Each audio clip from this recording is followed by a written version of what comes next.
Doctor Kushal Vikram, यहाँ का senior cardiologist हूँ और पेशे से मैं कार्डियोलॉजिस्ट भी हूँ और इलेक्ट्रोफिजियोलॉजिस्ट भी हूँ। और आज हमने आपको आमंत्रित किया है एक इलेक्ट्रोफिजियोलॉजी वर्कशॉप के बारे में जानकारी देने के लिए।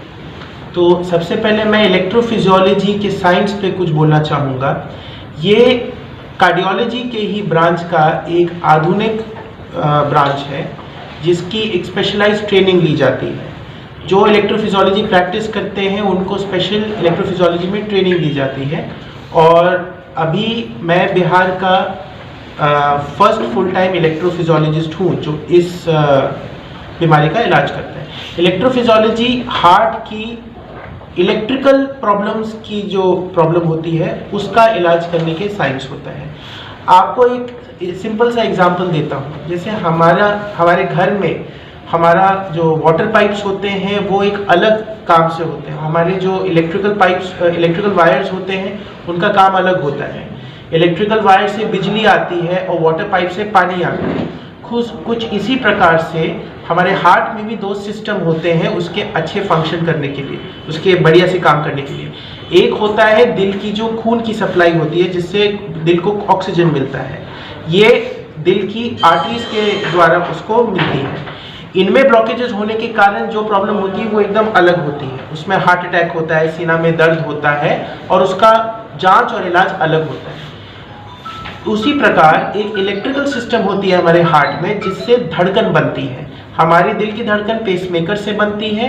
ये सिग्नल जो पेसमेकर से उत्पन्न होती है ये दिल की तरफ जाती है और दिल को धड़कने पे मजबूर करती है।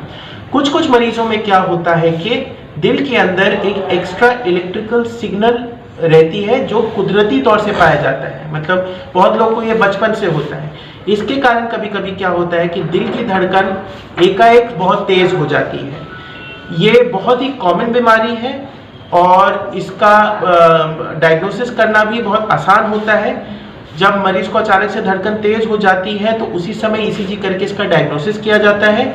अब इसमें प्रॉब्लम ये है कि बहुत बार ऐसे ईसीजीज को देख के मरीज भी घबरा जाते हैं और डॉक्टर्स को भी इसके बारे में बहुत तजुर्बा नहीं होता है। कई बार इस धड़कन तेज होने की बीमारी को डॉक्टर्स हार्ट अटैक समझ लेते हैं जिसके चलते उसका सही इलाज नहीं हो पाता है।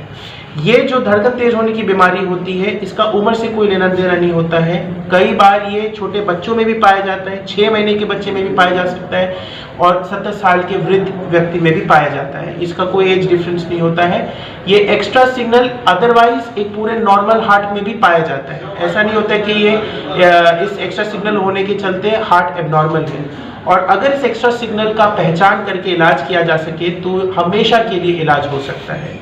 तो हम लोग जो इसका जांच करते हैं एक इलेक्ट्रोफिजियोलॉजी टेस्ट से करते हैं। इस टेस्ट में कोई बेहोशी नहीं की जाती है मरीज को, ना कोई चीर-फाड़ करके कोई ऑपरेशन किया जाता है। मरीज बिल्कुल होश में रहते हैं और जो प्रोसीजर हम करते हैं हम पैर की नस के द्वारा करते हैं जिससे हम लोग छोटे छोटे कैथेटर, इलेक्ट्रिकल कैथेटर्स हम लोग दिल के अंदर बिठाते हैं और इसको हम कंप्यूटर से कनेक्ट करके हम लोग मरीज की एक्स्ट्रा सिग्नल को पहचानते हैं कि कहाँ पे है, धड़कन किस वजह से तेज होती है। और जब इसको हम लोग पा लेते हैं तो हम लोग एक इलाज करते हैं जिससे रेडियो फ्रीक्वेंसी एब्लेशन कहते हैं। जिस रास्ते से हमने इलेक्ट्रोफिजियोलॉजी स्टडी करते हैं उसी रास्ते से हम लोग एक स्पेशल कैथेटर ले जाते हैं और जहाँ एक्स्ट्रा सिग्नल है हार्ट में उसके अगेंस्ट इस कैथेटर को रख के हम हल्की सी गर्माहट देते हैं जिससे वो एक्स्ट्रा सिग्नल का एरिया हमेशा के लिए खत्म हो जाता है। ये एक रिलेटिवली सेफ प्रोसीजर होता है और इसको करने के लिए मुश्किल से 2-3 घंटे से ज़्यादा नहीं लगते हैं और पेशेंट अगले दिन ही डिस्चार्ज हो जाते हैं, चल के घर चले जाते हैं और 1-2 महीने के फॉलोअप के बाद उसके बाद पेशेंट का दोबारा कोई फॉलोअप करने की ज़रूरत नहीं है। ये एक परमानेंट क्योर होता है।